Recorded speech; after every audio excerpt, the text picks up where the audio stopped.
Hello and welcome to the This Works For Me Virtual Summit. I'm your host, Permpe Watson. I am the director of the Faculty Development Center at Murray State University. Did you know that online learning is increasing steadily in the United States? The research shows us that about 30% of students take at least one online course. And if you teach online or if you're planning to teach online, then you want to stay tuned to this conversation today because our guest, Dr. Peter Fadde, will be helping us to show us actually how we can really improve the real-time interaction in online courses. Dr. Fadde, thank you so much for taking the time to share with us today. Of course, Faith. Great to see you in your office and in your profession and in your growth. Yes, I know. And so, Dr. Fadde, I would like for you to just tell us a little bit about yourself, who you are, where you're from, and what you do. Well, I'm a professor and director of the graduate program in Learning Design and Technology at Southern Illinois University. I kind of started that as a second career. I didn't start the professor gig until about age 48. So, I'm kind of a rookie, even if gray in the hair at that. But I've been doing that for 14 years and got into this part of it. And Faith will remember this because she was actually a student at the time. But I had a situation, this was back in 2007, so more than 10 years ago now, where just like the week before we were going to start a semester, the fall semester, my wife got very seriously ill, and we started on what would end up being a process of 4 or 5 different hospitals and facilities over the course of the next 6 months. And so I all of a sudden had to teach from off campus. And as it happens, had been working just trying to investigate the Adobe Connect tool. I didn't have time to set up, I think we were using Blackboard then. I didn't have time to set up something like that. I mean, this was right there. And so started just kind of naturally teaching, just kind of doing your regular thing from, a room. It's in my daughter's room at my home. She left home 10 years ago, but you still see her posters. And so like so many things that we innovate, it was because of need. You've got to do something with that.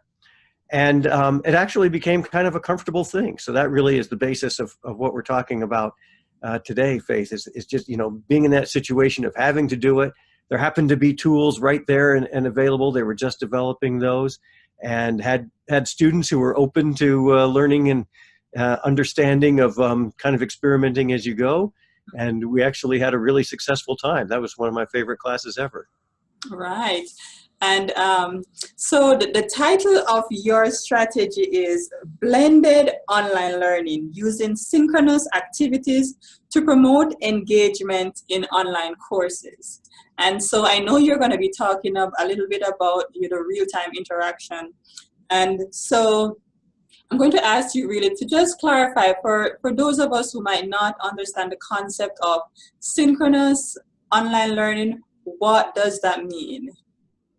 All right, I'll do that, and I'll also mention the blended, because most people have some awareness of the blended learning, and you referenced some of the research on that, which has shown that that's when the best learning happens, when you kind of got the best of face-to-face learning and the best of like LMS-based learning. It's actually better than either one alone. Mm-hmm. So, if we think of that as blended learning, when you're blending the face-to-face class with the online LMS-based activities, blended online learning is fully online, but we're kind of replacing that face-to-face part with some kind of weekly, usually web conference meeting on Zoom on a platform just like we're doing now. So you're putting that in there, and then you're largely still working off of the LMS. But instead of having that feeling of kind of the single learner out there on their own going through a self-instructional material, you really get more of the feeling of a cohort class. And the part of the LMS that also works with that is the discussion forums. So that I'm really big on using those. So it's a matter of hey, if we can have this live part, and we've got everybody on camera just like we are here, and how do you use that sort of thing? We automatically boost up the engagement because we're just programmed as people to respond to faces and to voices and interacting that way. And it's no secret that that's what has been, that, you know, that's what's missing from kind of the LMS, the fully asynchronous online model. It just doesn't have that element. So here's a way of adding that element. Mm-hmm. And the kind of interesting thing with it too is that, like, if you have a beginning instructor, Mm-hmm. like I was in that situation that I described, and if you were working with them in faculty development, they might say, well, no, let me master the basics. Let me master the LMS, and then I'll worry about adding this new thing. Mm-hmm. But this is where it's kind of interesting, is because, okay, the synchronous part allows you to have a discussion group, allows you to do a lecture that is not a recorded lecture, but the way that we like to lecture in the classroom. Right. And there's not even a name for what I would call the most typical instructional strategy in college, which is a lecture with questions to the audience, examples provided if they don't get it, a kind of, you know, interactive lecture. I don't want to use that term because that means something specific in the tech realm, but that's how we teach. And so you can do that. You know, I'm teaching graduate courses, so they're 2.5 hours long, 2 hours, 40 minutes. And I never do that much online. I mean, you know, from doing online, these synchronous things, it's like any minute like this is 2 minutes of regular live. I don't know why it is, but it's just very, you kind of have to concentrate a lot. You're watching to make sure all the tech is still working and everybody's picture is still on there. And it, you know, so I try and limit it to 60 to 90 minutes maximum. And sometimes it's a lecture sort of thing. Sometimes if we're working with a lot of activities, it'll be like, okay, let's debrief the activity that we're just finishing. Let's introduce the activity we'll start next, kind of a transition thing like that.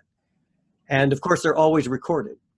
So that's part, because I know that one of your concerns, naturally, people say, well, you mentioned the convenience in your introduction. And that's been what carries, right, the growth of online learning, exponential growth of online learning. Is a convenience factor. Nobody's really said it's better learning, just the convenience. And so we can't disrupt that.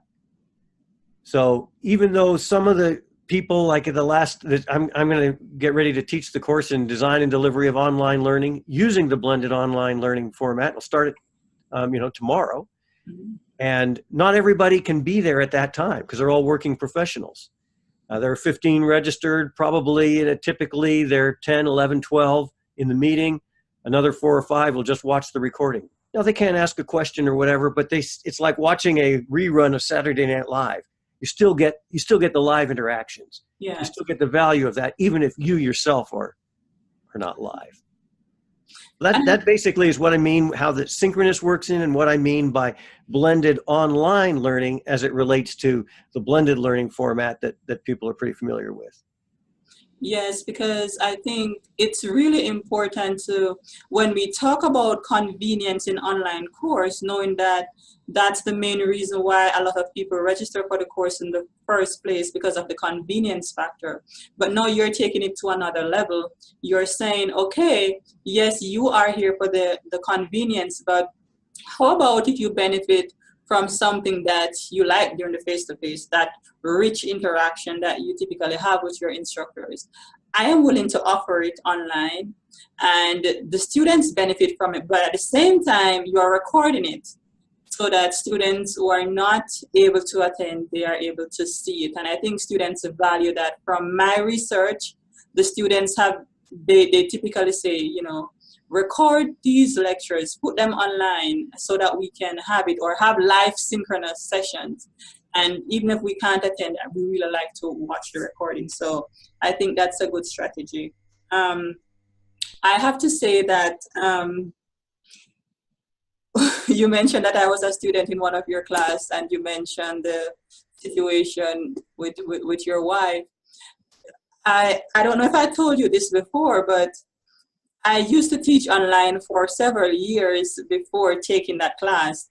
And when I had registered for that class, it was scheduled as a face-to-face class. So I signed up for a face-to-face class, not an online class. And I remember the first day we went to class and they announced that the instructor really is not going to be here. So it's going to be a blended online, whatever they call it at that time. It was many years ago. And I remember being really disappointed. I was saying to myself, even though I taught online for so many years, I really just like being taught face to face. And so I was saying, I didn't sign up for this. I really want to do this live. But it really turned out to be a rich experience because of many of these things that you incorporated. You even took the time to come on campus a couple times to meet with us. In these days, you know, you would probably just Zoom in. But you really made sure to make sure that your presence was felt in the class. And I really think that students appreciate that. At least I did. So what about, let's discuss do you get the course and a half syndrome that blended courses can have? Sure. Any of the blend, like when we were talking about the kind of more traditional blending of face-to-face and online, that can really grow into that course and a half syndrome. I don't know if you see that on campus or not. I certainly was guilty of that myself. It's like, oh, we're going to have our regular face-to-face, and then we're going to have all these activities, and you've got discussion forums you're supposed to do, and pretty soon, you know, you're really asking a lot of people. So that's one reason why when I'm doing the blended online learning, I really kind of try to minimize, you know, not try and replace a class with the synchronous part. I'm not trying to say this is a class. We're going to say we're going to have a little bit less of that, but we're going to have a lot of online activities. Just like, you know, is good online learning design. You know, you've got to have lots of weekly reasons for them to being set. You know, here's the chapter, here's the quiz, here's the required discussion. There's all of that. The most important part of it, when I say blended online learning, the most important part is the LMS part. You know, is the discussion forum, is the quizzes and those other types of activities. It's really, as you kind of introduced it, just an enhancement. The online part is just an enhancement. It's a chance to explain things. I deal with a lot of professionals, you know, masters and PhD students and you know, non-traditional learners. And so this is a chance to bring forward their experiences. Yes. Those sorts of things. So, you know, we get some value out of that, but sometimes I don't even, it's not even required. Right now I'll ask that, okay, you either attend or watch the recording, but I've done this format too, where I say, not required. So it's like we've had for years in graduate classes where you might have an extra discussion group that maybe even meets on a Saturday or something, you know, when you've got an advanced sort of class. Not required, but you know, it's available there. So it definitely is in the enhancement area. The other thing, though, that I think is easy to overlook is that it's not just an enhancement for the students, it is for the teacher too. If I try and figure out how to take some of these things that I want to do and put them all into an LMS, I've got to like rethink completely how I'm presenting this. Whereas I've now got this other format, you know, I've got an hour or so a week when I can just talk to people, when I can do a traditional lecture. We have little breakout rooms because you can do that in Zoom or any of these tools pretty easily. And so, you know, it actually eases the burden on me. It eases that. And it gives us kind of sometimes in an LMS-based class, it's hard to divide the units. You know what I mean? People think, oh, I can do all my stuff at up front, or I can do all my stuff at the back. And there's a tendency to think of it as an electronic correspondence course. Whereas this weekly meeting gives us that marker every time. So my announcement on the LMS is always, you know, for this week, what we're doing the week of. And so it kind of keeps that structure, kind of keeps that feel of a class a little bit more than a correspondence course. Wow. So I heard you mention chat room. Do you use the chat room sometimes? Right. I've just started doing that. I've been doing this a long time, and I finally got brave enough to start doing that, where we'd have a discussion, and you know, you send people off into groups of 4 or 5, and then they come back and share what they figured out in their groups. So Okay. that was fun. Yeah, I like what you said about you know, having the recordings but not really requiring students to attend, because personally, having been a student online, I realized that that's a good strategy. And what I've seen other instructors do is that even though the session might not be required, you don't have to attend live, they may include things in the session and then ask you to do an activity.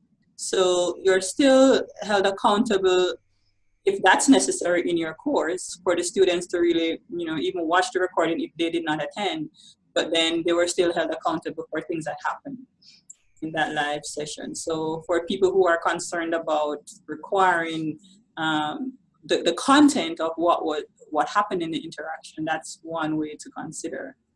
Um, so Dr. Fadde, what has been students' response to this strategy, to your approach? Yeah, it's often mentioned in their student evaluations when they have an open-ended question with that. Most of it's kind of bubble test, you know, but they do mention it. I haven't done specific research on that. It would be available there to do, Mm-hmm. but yeah, And they've been really positive. mm-hmm. So in my research, and one of the things I found in my dissertation, and of course, I was privileged to have you as my advisor and chair.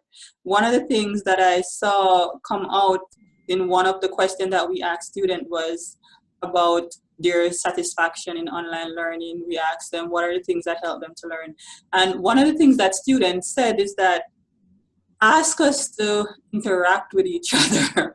Mm-hmm. And then they asked the instructors to interact with them. So on one hand, they were asking the instructors to, you know, let us interact with each other as students. And then on the other hand, they were saying, you interact with us. We need you to interact with us.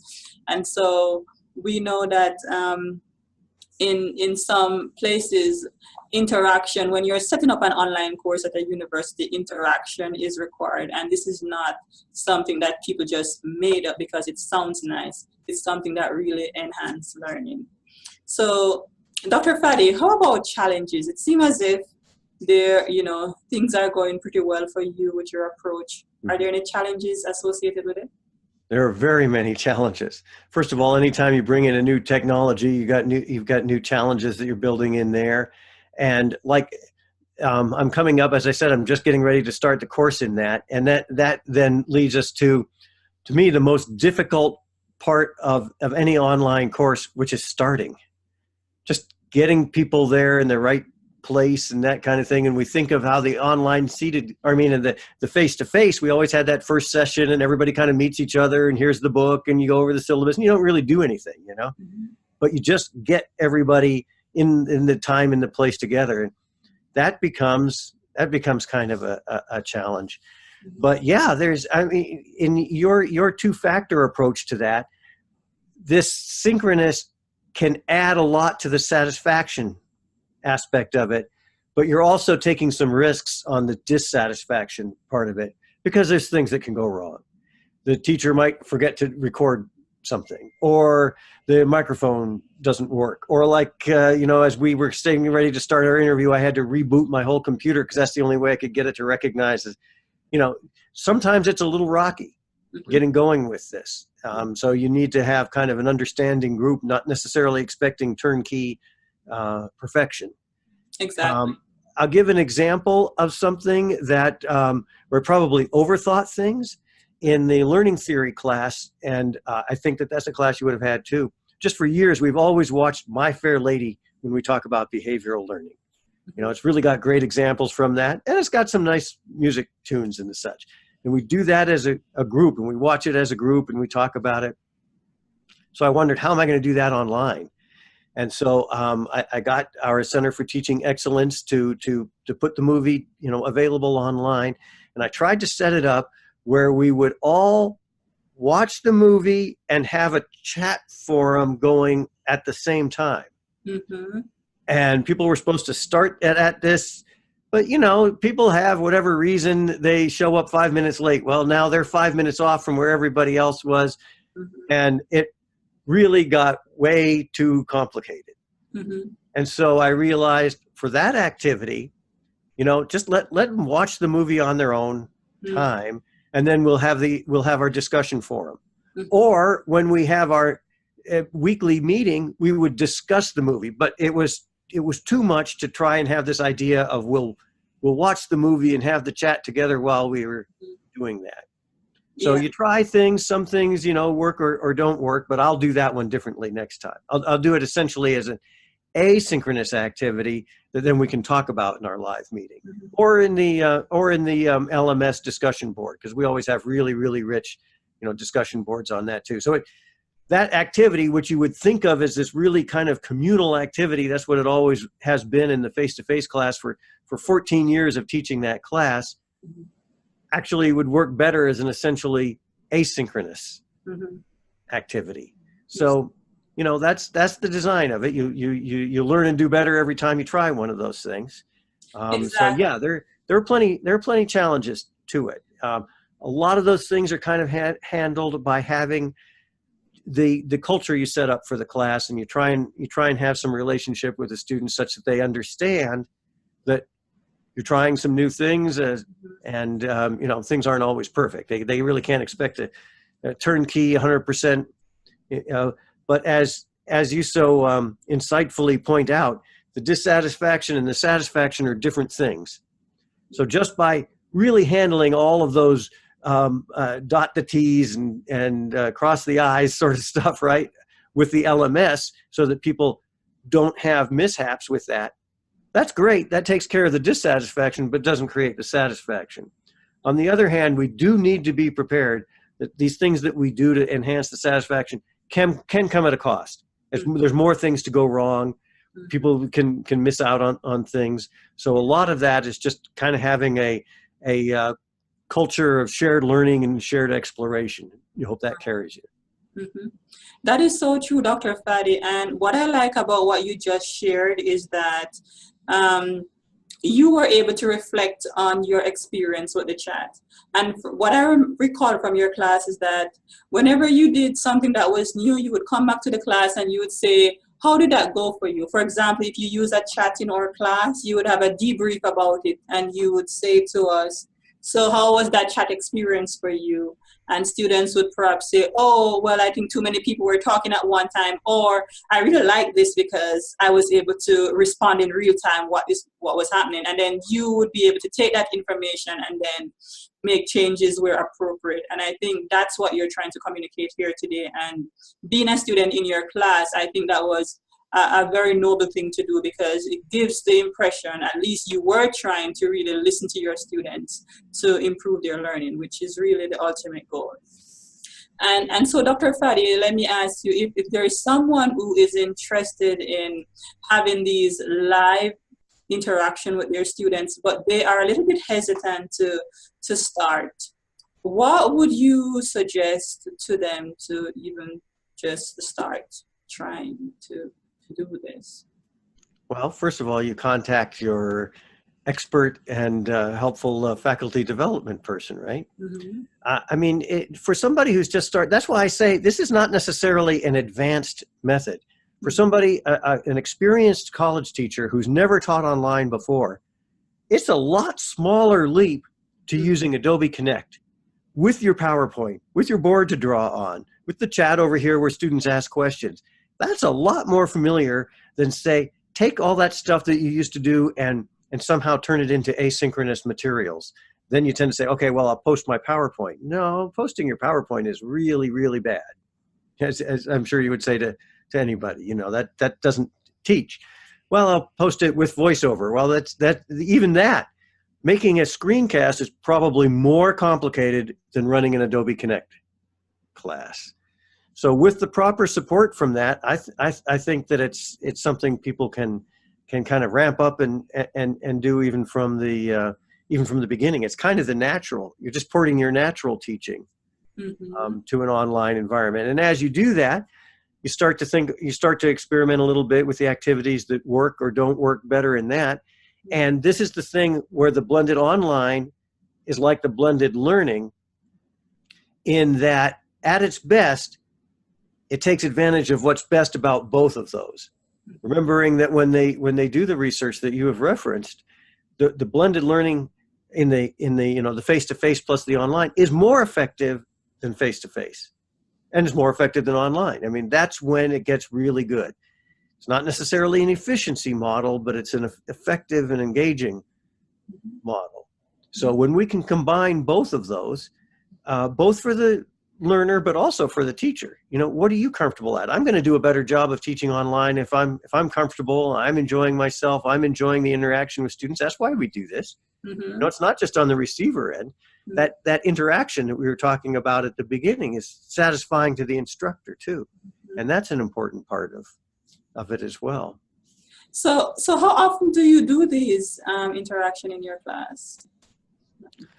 I do it once a week. But this is within a graduate, I do strictly graduate classes. So, we would normally meet once a week for 2.5 hours.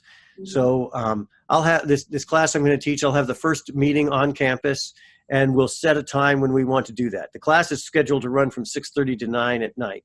So we'll probably set a time at about 7 or 8 when most adults, they kind of clear dinner, clear the kids, they can go off someplace, find a quiet room, and we'll meet for an hour and a half. If you can't make it that night, you got a school play or something, hey, watch the recording. If you feel like you are keeping up with activities just with the asynchronous part, and you don't need to participate in that, that's your option also. So, trying to do it, that's why I liked in your title, the kind of enhancement part of that. This is not, I'm very seldom going to take a lot of the key instruction. I'm not using the live session for primary transmission of content. It's all more dealing with content than with the primary transmission of it. Yeah, that's a good point you're bringing up there, because someone might be asking, okay, so what do you purposefully choose what you tend to address in the live sessions? Right. Now, when I first started doing that, I would just take my PowerPoints and I would do essentially the lecture part of it. But I would be able to answer questions, give some extra examples, and all those things that you like to do in a class. So that's the simplest and easy. Most college teachers, if you're bringing them in and say, hey, we're going to try some online learning, at first they might be nervous. They'd say, once you show them the Adobe Connect or, that type of tool, and you just say, oh, here, take your PowerPoint slides, you plug them in here, you talk about them, and then you ask some questions back and forth. That's really comfortable. That's in the pocket for us. So definitely that's a good first step. And what I have found too when I've taught online is that as we mentioned, the convenience factor, the reason why students sign up for these classes in the first place is because of convenience. So you would find that students would not always come to a session if you're just doing the lecture every week. But sometimes if you set up a session to say, okay, this session is going to address assignment 2 that's coming up. I'm going to answer your questions regarding to assignment 2 or the project that you're working on. So the session was really set up to help the students per se. So that's another way of doing it, whereby you're saying to students, okay, this is not just me going over some PowerPoint things, but I'm here to answer your questions. I remember once I used to set up sessions like that, and there was a time, because of a conflict in the schedule, I had said to students that we're not going to have this particular synchronous session. And one student emailed me and said, please, we need it. And so I rearranged my schedule, and I was able to meet with the students live, and they really liked it because they knew that they could get their questions answered regarding the assignments, and that was very helpful to them. And it actually ended up in my course evaluation. And speaking about hitches that could go along the way, in that synchronous session, the session, there was some glitch in the technology, and the students were not able to hear. Some of them got kicked out of the room. And so I quickly, at that time, in those years gone by, I was using Skype. So I quickly sent them my Skype, my personal Skype, and meet with them. And it actually showed up in my evaluation to really say that the instructor really cared. And so there will be glitches along the way for those of you who are new to this. But as Dr. Fadde said, you know, you really don't have to be perfect in everything. And so in the final minute, Dr. Fadde, do you have any encouragement, challenge, or resources that you'd like to recommend for our viewers? Yeah, I mean, the encouragement and the challenge both is for folks to just kind of try this a little bit. You might not schedule it every week. You might have an LMS-based class that you're doing, but you know, as you said, here's the major project. Well, people have all kinds of questions about the project, or here's the midterm. We're going to have a meeting and we're going to talk about what's on the midterm. And see, now that's going to be a well-attended class. You know, people want to talk about those things, and just get your hands in.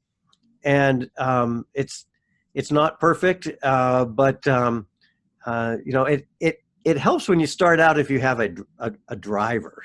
You know, that's one of the things I used to do, because I used to record these also in class.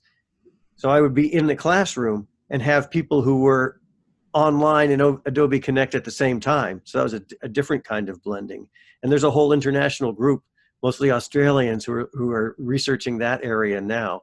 So, you know, we've just got so many options now. We've got so many options now that the thing is to really think about what is your learning activity you're trying to do, and what do I think is the best option for presenting that? Exactly.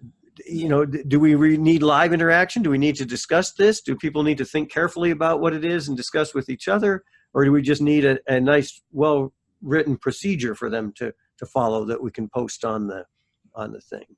So, you know, hopefully we're using the best format for each of these different activities. And that's one way I think that you probably find too, that anytime you're doing anything online, it really makes you think about your instructional design more than you used to, because face-to-face is actually awfully forgiving. We give each other a great amount of social freedom and respect and like that. And so, well, you get in the online, all of a sudden you really need to think about things that you used to assume, but that's good. That's good. You know, it improves by thinking about them. Wow, well said. And I just really like what you said about, you know, think about your objectives. What's the purpose? Do you really need a live session for this, or do you just need a job aid essentially to help your students? So with that, Dr. Fadde, I want to thank you so much for taking the time to share with us today. I know you have a busy schedule, but you made the time to share with our viewers. And to our viewers, I would like to thank you for joining us today. Please feel free to share this conversation with others, and we hope that you will join us in the next episode of This Works For Me Virtual Summit. See you soon.